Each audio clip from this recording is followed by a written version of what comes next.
बिस्मिल्लाहिर्रहमानिर्रहीम। अस्सलामुअलैकुम। Welcome to sublime way English academy. आज की इस वीडियो में हम पढ़ेंगे विलियम ब्लेक की पोएम्स ऑग्योरीज ऑफ इनोसेंस।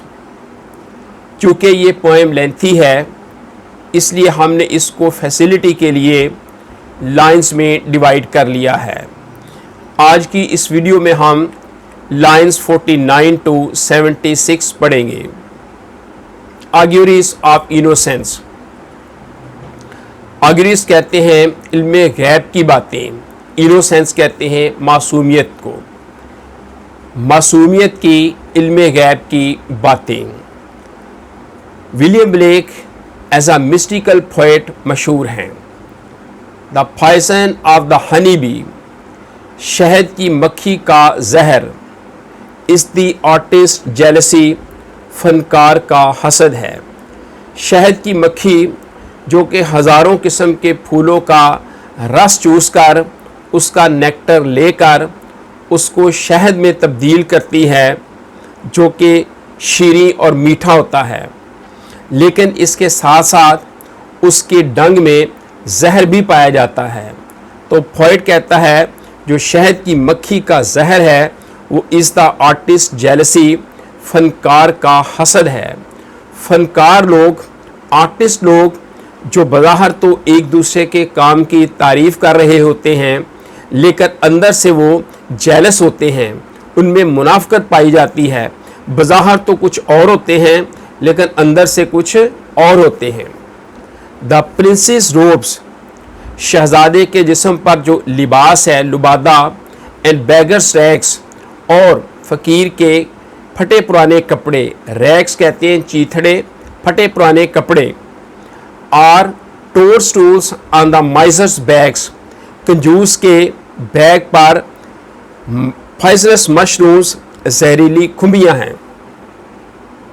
शायर कहता है कि जो शहज़ादे के जिस्म पर खूबसूरत रंग बिरंगे शहाना लिबास हैं और गदागर के जिस्म पर फटे पुराने कपड़े हैं, ये जो शहज़ादे के जिस्म पर लिबास है इसी लिबास की वजह से फ़कीर जो है वो फटे पुराने कपड़ों में मलबूस है। क्योंकि जो ये हुक्मरान लोग होते हैं ये गरीबों का खून निचोड़ते हैं और इसी वजह से वो आला किस्म के लिबास ज़ेब तन किए होते हैं।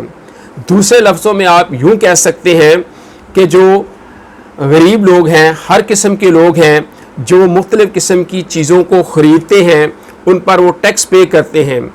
फ़कीर लोग जो मांग के सदका खैरात लेते हैं वो भी उन चीज़ों पर टैक्स अदा करते हैं और वो सारे का सारा टैक्स जो है ना वो गवर्नमेंट के ख़जाने में जमा होता है और उसी ख़जाने से ये हुक्मरान लोग भी अय्याशियाँ करते हैं और अपनी राया का ख्याल नहीं रखते। क्योंकि फ़कीरों का ख्याल रखना भी इन्हीं हुक्मरानों की ज़िम्मेदारी है और चूँकि वो उनका ख्याल नहीं रखते इस वजह से वो जो फ़कीर हैं, गदागर लोग हैं, वो फटे पुराने कपड़े पहनने पर, चीथड़े ओढ़ने पर वो मजबूर हैं। तो पोएट कहता है कि ये सारे का सारा मामला जो है यूँ कह लें कि जैसे कंजूस के बैग्स पर जहरीली खुम्बियाँ हैं जो कि सरासर नुकसानदेह ही हैं, उनका कोई फ़ायदा नहीं है।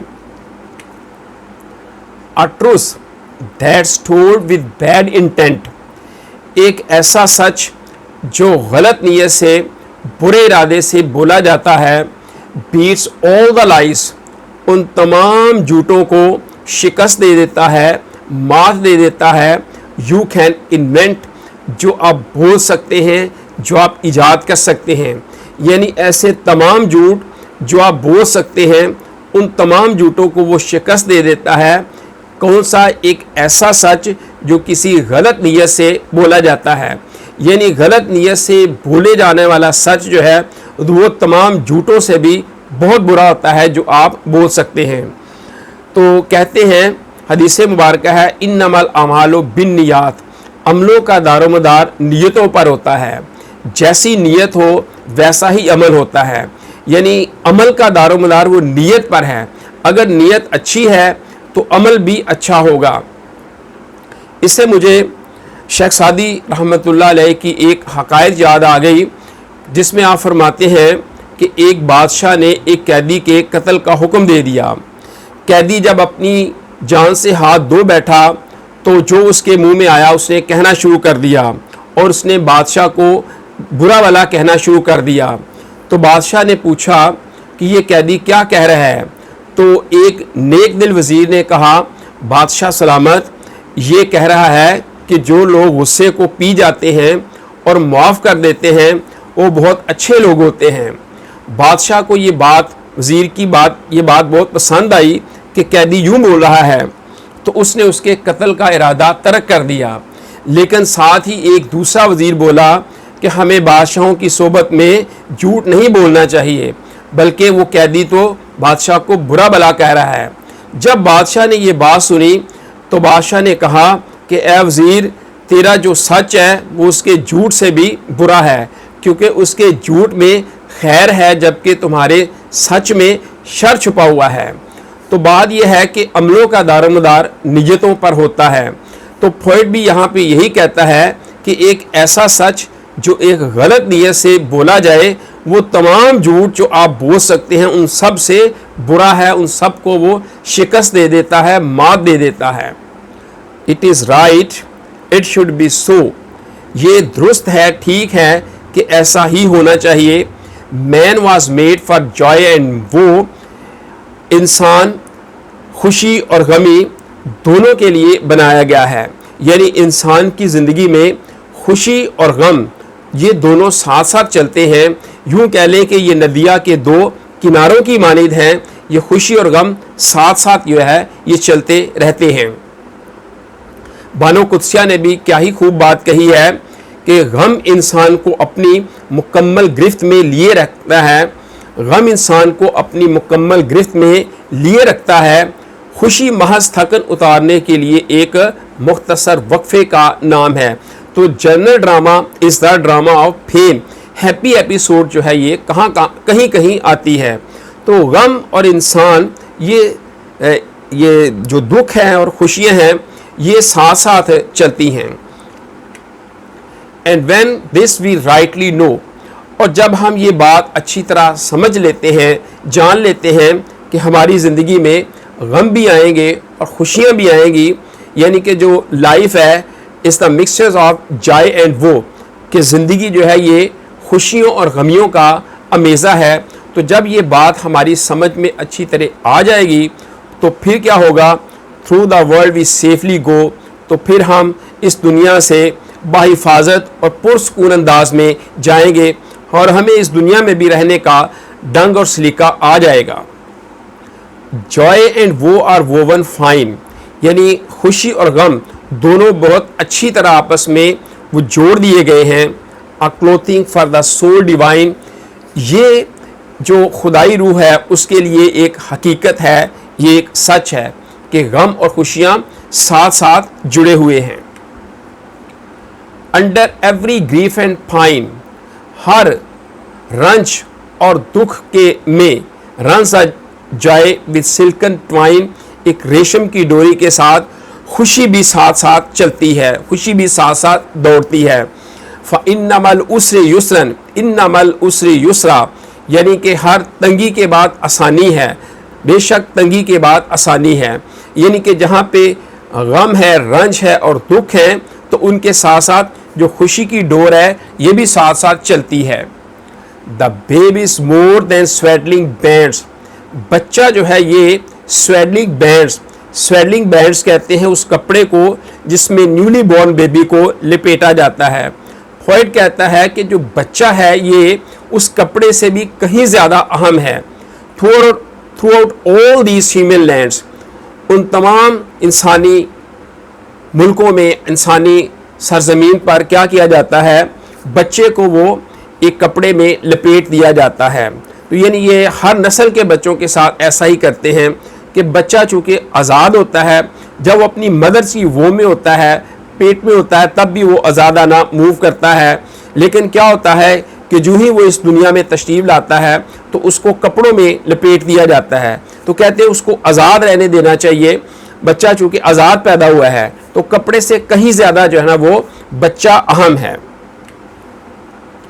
Tools were made and born were hands, आलात बनाए गए और हाथ पैदा किए गए। यहाँ पे चूँकि वो विलियम ब्लेक इंडस्ट्रियल रेवोल्यूशन के बहुत ख़िलाफ़ था, इंडस्ट्रियल रेवोल्यूशन के, तो इसलिए वो कहता है कि जो आलात हैं उनको बनाया गया है, जबकि जो हाथ हैं उनको पैदा किया गया है। यानी कादर मुतलक ने हाथ बनाए हैं और मशीनों को इंसान ने बनाया है। एवरी फार्मर अंडरस्टैंड्स, हर किसान ये बात अच्छी तरह समझता है कि जो हाथ हैं ये ज़्यादा अहम है मशीनों से भी। Every tear from every eye, हर आँख से जो आंसू बहता है, निकलता है, becomes a babe in eternity, अब्दियत में वो एक बेब, एक बच्चा बन जाता है।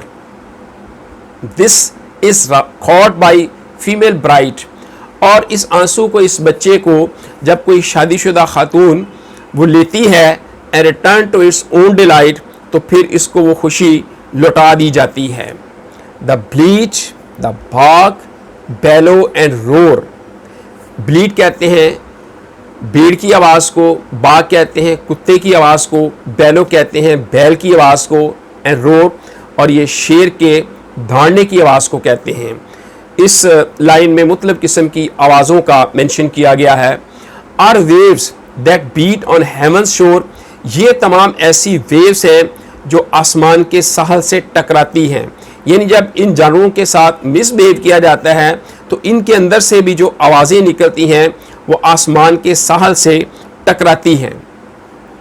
The babe that weaves the rod beneath, बच्चा जो वो रोता है रॉड बीनीथ, स्टिक के नीचे, यानी बच्चे को जो पनिशमेंट दी जाती है और वो बच्चा जो रोता है, writes revenge in realms of test, मौत की वादियों में इंतकाम को लिखता है।